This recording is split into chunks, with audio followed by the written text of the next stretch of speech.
The number you have dialed has been changed. The new number is... Please note, the new number is...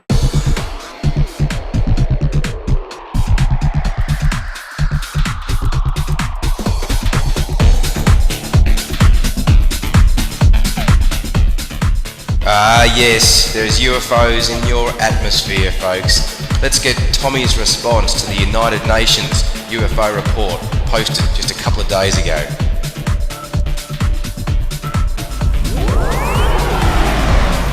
Fantastic, Danny, that was wonderful. And the star civilizations rejoice as they hear that the human race are coming to terms with their connection to the galaxy, and what a wonderful time it is on the planet Earth with the freedom of information. And we strongly encourage the United Nations to get involved and take a step forward in this freedom of information movement and the awakening of human consciousness. And we're exploring the UN, the United Nations, and its relation to UFO disclosure and the history of UFOs, as to the importance of freedom of information and the availability of knowledge, pre-existing knowledge in the UN archives relating to and pertaining to extraterrestrial activity and extra-dimensional beings. This is a very important time we live on the planet Earth as we are awakening to our greater involvement to the galaxy and our genetic origins themselves. It's a great time for human history to embark upon a wonderful future.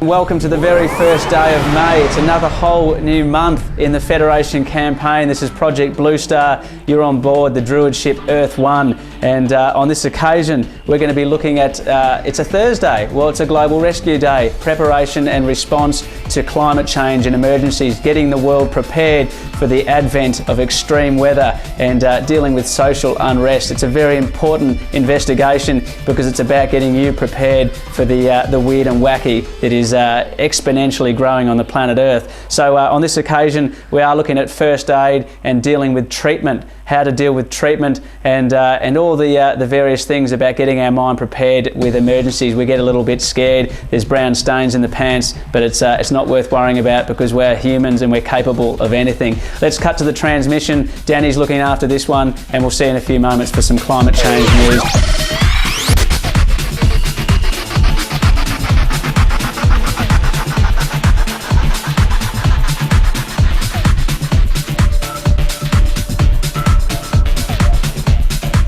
Welcome to Global Rescue. Global Rescue is all about preparation and response to emergencies. Why? Because the advent of emergencies is increasing exponentially around the world with the advent of social unrest and environmental catastrophes occurring on every continent on the planet. So this initiative is to really get everyone prepared as much as possible to deal with these events so that we can make the most of them and reduce the impact on human life and the planet itself.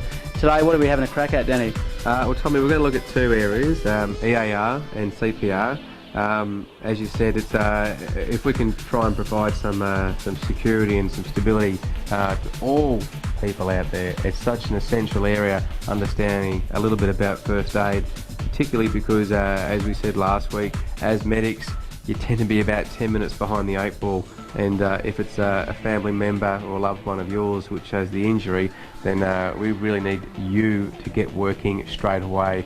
Our biggest problem, obviously, Tom, is oxygen to the brain, and that is a critical environment, and that's something that we really need to have people out there who are on scene immediately attending to straight up. That's right, Danny. The golden hour, there's a critical time when anyone is injured on the planet, and as Danny said, it is about we require oxygen and circulation to keep our bodies and our brains functioning, and any real attempt at first aid, particularly when a person is unconscious, not breathing, or still has a pulse, we need to make sure that there is no interruption of oxygen to that brain to make sure that they can bounce back.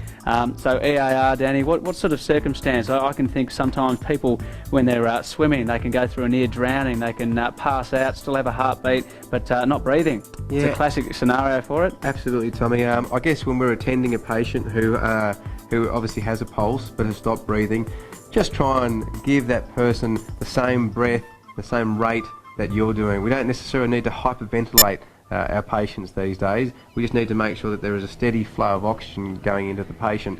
And personally, I find if you're, well, we ventilate with special bags and things like that, but if you actually go along with your breath rate, although you're probably shitting yourself at this stage, don't do it too fast, but it's about 1 every 4 seconds, Tommy, one every 5. That's and right. If you can try and provide that kind of respiration or ventilation for that patient, if they've got a pulse as well, then you're doing a great job for them. That's right, and there's been a lot of developments in the process of CPR and EAR around the world as we speak, and a lot of different theories that people put forward.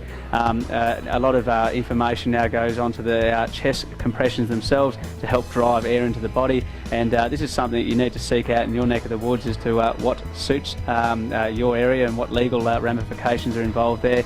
But most importantly, as Danny said, this is about oxygen into the body, into the brain, and common sense prevails in all of these situations. Just so long as you consider what is wrong with this person, can you determine whether they have a pulse, whether they are breathing, and then make decisions from there as to what needs to be done.